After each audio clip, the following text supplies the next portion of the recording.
몽골 변화의 중심이 될 인재를 양산하는 제한 몽골 학교가 12번째 졸업식을 맞았습니다. 고등과정을 신설하고 처음 맞는 졸업식 현장 잠시 후 전합니다. 지난해 기독교 학교를 대상으로 한 전수조사 결과가 발표됐습니다. 종교교육 현황을 통해 바라본 우리 사회의 기독교 학교의 현주소를 박상진 교수에게 들어봅니다. 2년간 북한에 억류됐다 풀려난 케네스 배 선교사의 이야기가 책으로 출간됐습니다. 오늘 문화산책에서는 북한 억류 735일의 이야기 잊지 않았다를 소개합니다.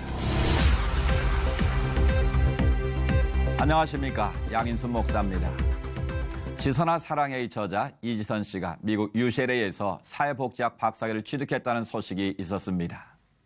교통사고로 전신 55%의 중화상을 입고 40번이 넘는 대수술과 재활치료를 받아온 그녀이기에 이번 소식은 또 한 번 많은 이들에게 감동을 주었습니다. 그러나 우리가 감동하는 건 어려움 속에서 얻은 박사학위만이 아니라 주님의 계획을 붙잡고 끝까지 포기하지 않은 하나님에 대한 사랑과 무한한 신뢰 때문이죠. 그리고 그 공부가 분명히 다른 누군가를 위해 쓰일 것을 알기 때문일 텐데요. 요즘을 일컬어 감동을 잃어버린 세대라고 늘 말합니다만 여전히 주위에는 이러한 주님의 자녀들이 있음에 우리는 또다시 희망을 바라보게 됩니다.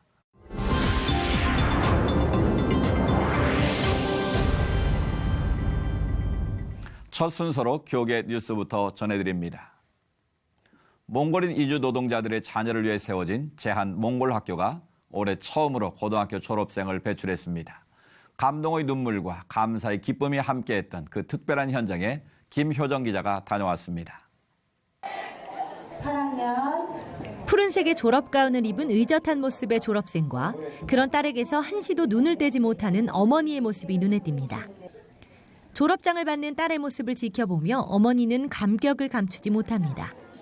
7년여의 시간 동안 한국의 휴대폰 가게 등에서 일해온 이주 노동자 언원 씨는 제한 몽골 학교 덕분에 타국에서의 힘든 시기를 견딜 수 있었다고 말했습니다. 처음에 한국에 와서 너무 힘들고 일도 해야 되고 애들도 키워야 되고 그러니까 이 학교가 없었으면 한국에서 사는 거 좀 힘들어져요. 이 학교에 대해 맨날 이렇게 감사하고 말을 해야 되는데 엄마의 간절함을 아는지 밝고 활동적인 딸은 학업 성적도 우수해 과거 전교회장으로 뽑히기도 했고 오늘 졸업식에서는 국회 특별표창의 주인공이 됐습니다. 학교를 통해 받은 한국에 대한 감사에 보답하고자 한국과 몽골을 잇는 국제관계학을 공부해 두 나라뿐 아니라 세계를 위해 일하고 싶다고 포부를 밝혔습니다. 힘들었잖아요. 한국학교 다니면서 국제관계를 꾸게 된 이유는 저희 학교를 세우신 분을 보고 아 나도 이렇게 되면 막 좋겠다 막. 몽골 근로자들이 일터로 나간 후 하루 종일 방치되다시피 하는 몽골 근로자의 자녀들에게 제대로 된 배움의 기회를 제공하고자 나섬 공동체 유해근 목사가 1999년 설립한 제한 몽골 학교. 8명의 학생으로 시작해 컨테이너 교실에서 공부하는 등 쉽지 않은 시간을 겪기도 했지만 2006년 몽골 교육부로부터 인가를 받고 지금의 세터로 교정을 옮기는 등 성장을 거듭해 이번 12회 졸업식까지 총 200여 명의 졸업생을 배출했습니다. 앞으로 우리 아이들이 몽골에 돌아가면 정말 한국과 몽골을 이어주는 그런 가교로서 양국 발전에 기여하는 인재들이 되길 바라고요.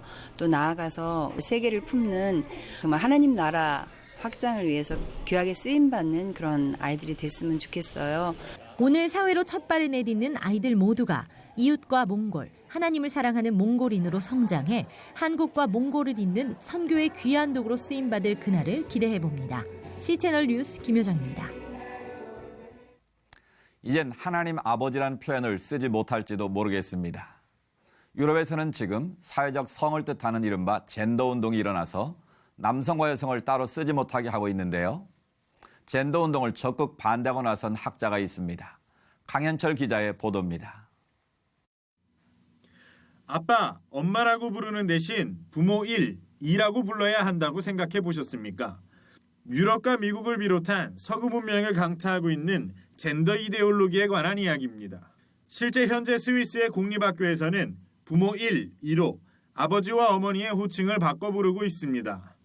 기독교학술원은 독일 석학 페터 바이어 하우스 교수를 초빙해 이데올로기에 대한 저항이라는 주제로 강연회를 열었습니다. 이날 페터 바이어 하우스 교수는 하나님께서 남성과 여성을 구별해서 창조하셨다며 남과 여의 절대적 동일성을 주장하는 젠더 이데올로기를 반박했습니다. 그는 성경에서 아버지, 주, 선생님 등의 단어를 사용할 때도 모두 남성을 가리키는데 젠더 운동가들에 따르면 성경의 내용을 모두 수정해야 한다며 젠더 운동이 초래할 혼란을 경고했습니다. 특히 가치관이 형성돼 어릴 때부터 남성과 여성 개념이 무너진 젠더에 대해 교육하는 것을 경계해야 한다고 전했습니다. In der Schweiz spricht man an den Schulen von älter 1 und älter 2. 네, 스위스에 Vater und Mutter, wer ist your älter 1 und wer ist your älter 2? In Schweden, ein Land, was ich besonders gut kenne, meine Frau kommt von dort, in Schweden wird den Lehrern verboten, in ihren Schulklassen von Jungen und Mädchen zu sprechen. Sie müssen alle Mitglieder der Klasse bezeichnen als Freunde. 페터 바이어하우스 교수는 성경의 가치관을 회복하고 젠더 운동이 활동할 수 있는 모든 영역에서의 가능성을 차단해야 한다고 제언했습니다. Es ist wichtig, die Hintergründe und Ziele der Genderbewegungen öffentlich zu entlarven. Wir sollten gegen sie protestieren und ihnen die Einflussmöglichkeiten in Politik und Kultur, vor allen Dingen in den Schulen, zu entwinden. 한편 11일 개최된 퀴어 문화 축제에 관해서 페터 바이어하우스 교수는 한국 기독교인들에게 트렌드만을 쫓아 왜곡된 퀴어 문화 축제에 뛰어드는 한국 젊은이들을 향한 쓴소리를 할 줄 아는 용기가 있어야 한다고 말했습니다. C채널 뉴스 강현철입니다. 한 주간의 기독교 문화계 소식 박예명 아나운서가 전해드립니다.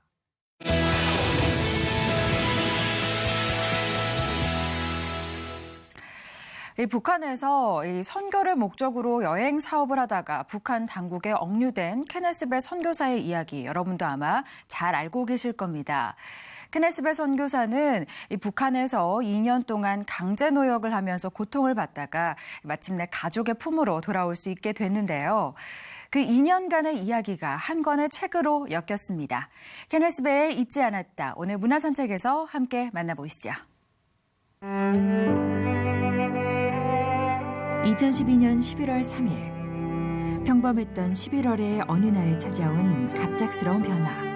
그리고 그날을 시작으로 이어진 735일의 이야기입니다.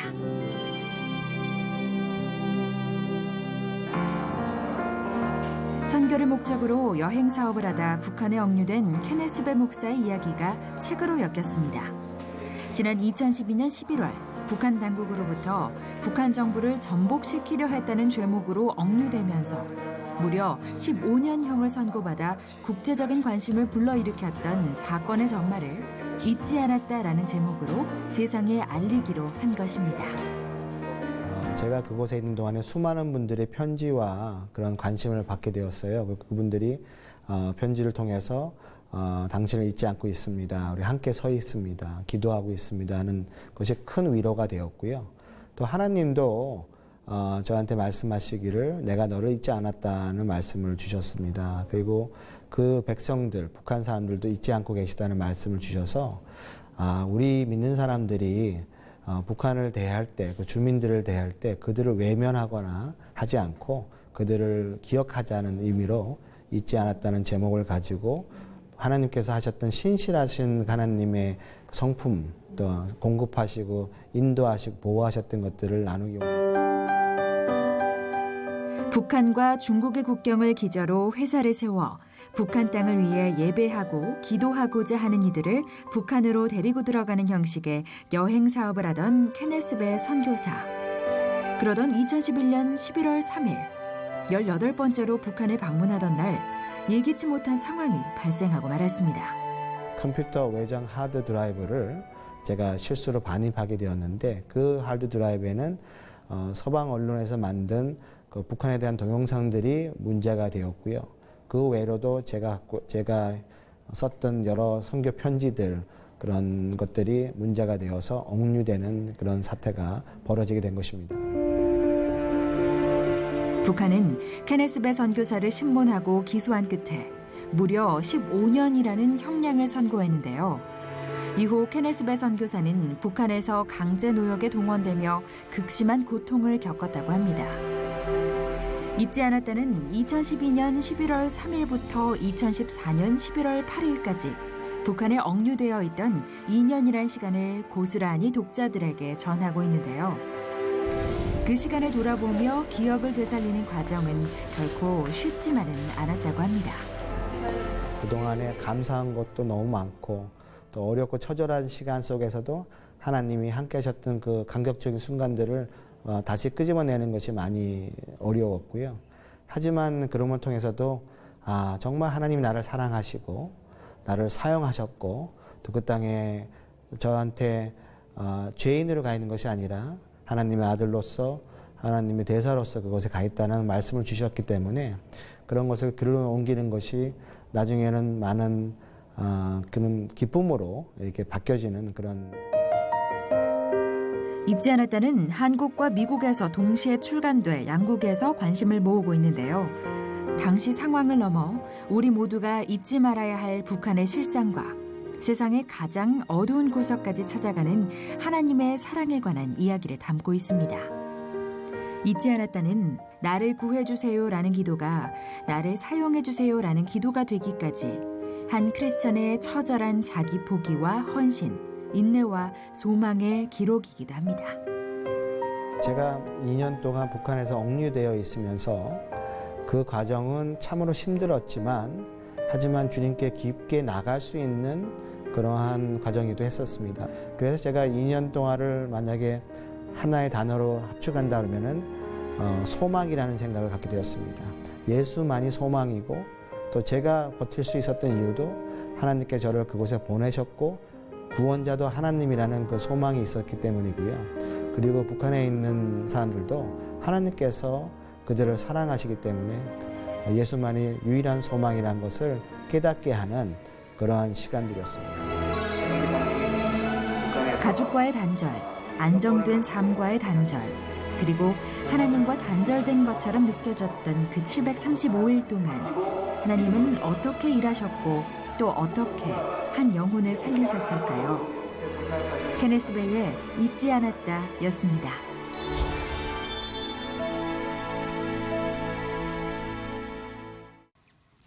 스포츠 영화의 바이블로 불리는 불의 전차가 35년 만에 국내 스크린을 찾았습니다. 오늘 16일 개봉을 앞두고 있는데요. 개봉 전부터 관심을 불러일으키고 있다고 합니다. 이 밖에도 문화산책에서 추천해드리는 영화 소식 모아서 정리해드릴게요. 스포츠 영화의 바이블로 불리는 불의 전차가 오늘 16일 개봉을 앞두고 있습니다. 불의 전차는 1924년 파리올림픽 육상 금메달리스트인 헤럴드 에이브라함과 에릭 라데 두 선수의 기적 같은 실화를 바탕으로 한 작품으로 단순히 스포츠 정신을 표현하는 데 그치지 않고 편견과 좌절을 극복하며 신념을 관철시키는 인간의 집념과 도전을 그려내고 있는데요. 섬세한 연출과 뛰어난 각본, 명품 OST까지 더해져 스포츠 영화의 마스터피스로 손꼽히고 있다고 하네요. 영화 싱스트리트도 누적 관객 수 50만 명을 돌파하며 화제를 모으고 있습니다. 싱스트리트는 원스 비긴 어게인의 존 카니 감독의 세 번째 음악 영화로 첫눈에 반한 소녀 라피나를 위해 인생의 첫 번째 노래를 만든 소년 코너의 가슴 떨리는 설렘을 담은 작품인데요. 영화의 완성도는 물론이고 80년대 아일랜드를 배경으로 전달되는 감성이 관객들을 사로잡고 있다고 하네요. 얼마 전 전북 독립영화제 경쟁부문에 초청돼 대상을 수상한 영화 짐작보다 따뜻하게에도 주목해 보시죠. 이상민 감독의 짐작보다 따뜻하게는 이혼 후에 홀로 키운 아들을 갑작스러운 사고로 잃고 힘겹게 하루를 이어가는 정은경과 그녀의 전 남편 양상문이 아들의 사망 1주년을 함께 보내며 서로의 아픔을 치유해가는 과정을 그리고 있는데요.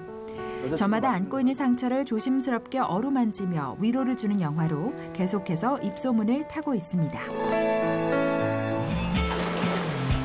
영화 4등도 필름 포럼에서 계속해서 상영되며 관객들에게 묵직한 울림을 주고 있습니다.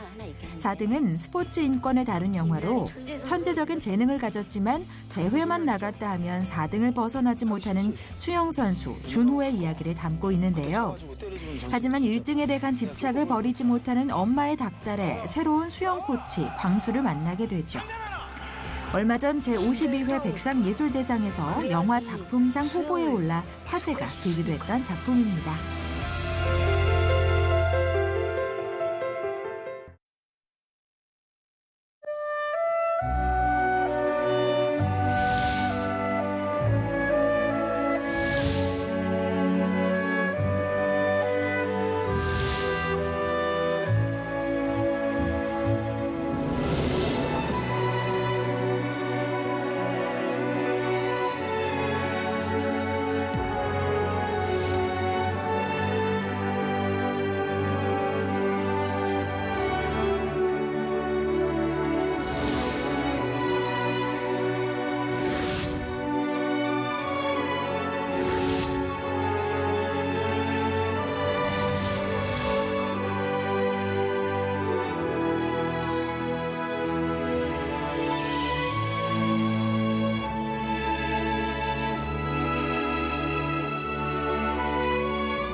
지난해 전국 초, 중고 기독학교를 대상으로 전수조사가 실시됐습니다.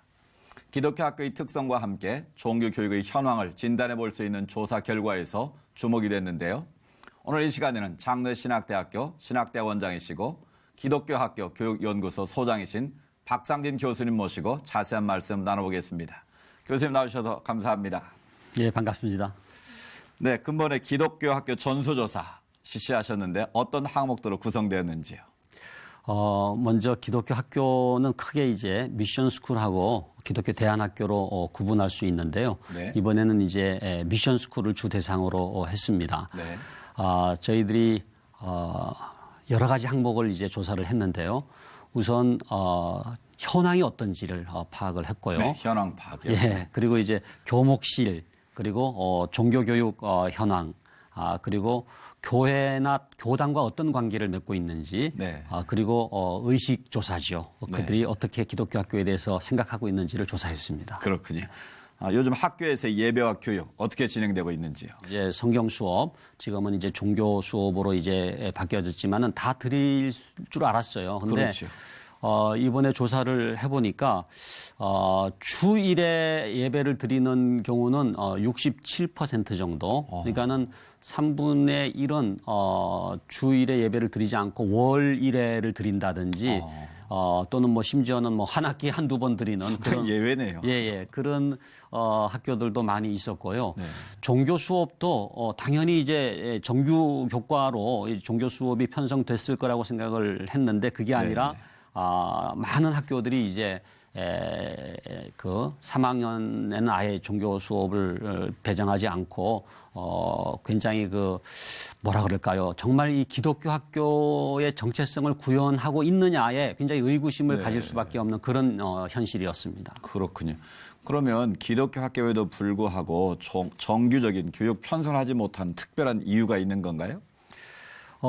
지금 현재의 우리나라의 그 교육 정책 자체가 기독교 사립학교라고 하는 것을 제대로 인정을 하고 있지 않습니다. 네.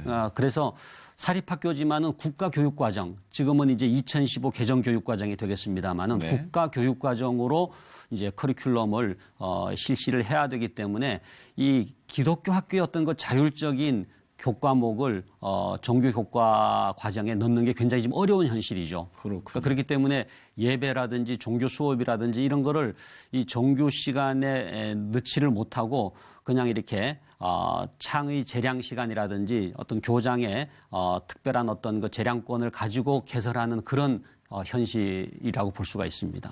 그 이유는 정부 지원을 받기 때문에 그런 면도 있는 건가요? 그런 면도 있고요. 그런 점에서는 저는 우리나라에 과연 사립학교가 존재하느냐, 종교적인 권학 이념을 가지고 마음껏 그 기독교 교육을 하기 위해서는 이 자율성이 확보돼야 되는데 그렇죠. 그렇지 못한 이러한 제도적인 현실이 굉장히 중요한 지금 한계점으로 다가오고 있습니다. 네, 네. 기독교 정신이 희미해진 이유 중에 하나가 바로 입시 위주의 교육 꼽을 수 있을 것 같은데요. 실제로 학교 현장에서 그렇게 분석이 되고 있습니까? 정말 기독교적인 가치관에 입각한 교육을 해야 되는 기독교 학교임에도 불구하고 네. 이런 일반적인 또는 세속적인 가치관에 너무 많이 이게 지금 오염이 됐다 그럴까요? 네. 그러한 팽배한 입시 위주의 가치관 때문에 파행적으로 지금 기독교 교육이 운영이 되는 그런 현실인 거죠. 그렇군요.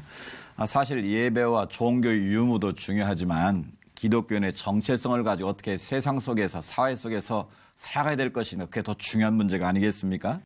그러니까 아이들에게 제가 미션 스쿨을 졸업한 학생들에게 묻습니다. 기독교 학교인데 어땠냐? 그러면은 좋았다는 학생은 딴 게 좋은 게 아니에요. 선생님이 좋은 거예요. 그러니까 선생님이 기독교적인 인격과 영성을 가지고 감동을 시킨 그런 선생님들이 계신 학교는 좋은 기독교 학교라는 인상을 이제 갖게 되는 거거든요. 네. 그러니까 그런 점에서 저는 이 기독교 학교의 교사들이 꼭 교목 목사님만이 아니라 네. 기독교 학교에 있는 모든 교사들이 삶으로 본을 보이고 그런 그 인격적인 관계 속에서 기독교적인 영향력을 끼치게 된다면은 네. 아주 자연스럽게 삶을 변화시키는 교육이 이루어질 거라고 생각합니다. 이번 전수사를 통해서 기독교 학교의 현주소를 알아볼 좋은 기회가 된 것 같은데요. 기독교 학교의 정체성에 대해서 한국 교회도 좀 경각심을 가져야 될 필요성이 있을 것 같은데요. 이번에 참 이 안타까웠던 그 결과 중에 하나가 많은 교목이나 교사들의 반응이 예배나 종교 수업만 빼놓으면은 사실은 일반 학교와 다를 바가 없다. 이게 거의 50% 정도가 반응을 했거든요. 네. 무슨 얘기냐 하면은 사실은 이런 뿐인 기독교 학교로 지금 전락되고 있는 현실을 굉장히 아프게 생각을 하고 있는 반응입니다. 그래서 이런 면에서 정말 기독교 학교가 기독교 학교다운 학교로 이렇게 변화되기 위해서는 그러한 그 기독교 학교 구성원들의 노력도 필요하지만 네. 한국 교회가 이건 뭐 교회 문제가 아니다 이렇게 생각하지 마시고 네. 이 기독교 학교에서 이루어지는 이런 교육도 바로 이 신앙 교육이고 한국 교회가 감당해야 될 교육이다라고 생각을 하시고 네. 이 기독교 학교를 지원해 주시고 또 기독교 학교에서 이런 그 기독교 교육이 이루어질 수 있도록 우리 교목이나 또 기독교사들을 후원하는 그런 역할을 힘있게 감당해 주셨으면 하는 바람입니다. 네, 네. 예, 말로만이 아니라 실제로 다음 세대가 우리의 희망이 아니겠습니까? 바른 기독교 교육이 실시될 수 있도록 가정과 학교와 교회가 비전을 공유하고 최선의 노력을 기울여야겠습니다. 교수님 오늘 말씀 감사합니다. 예, 감사합니다.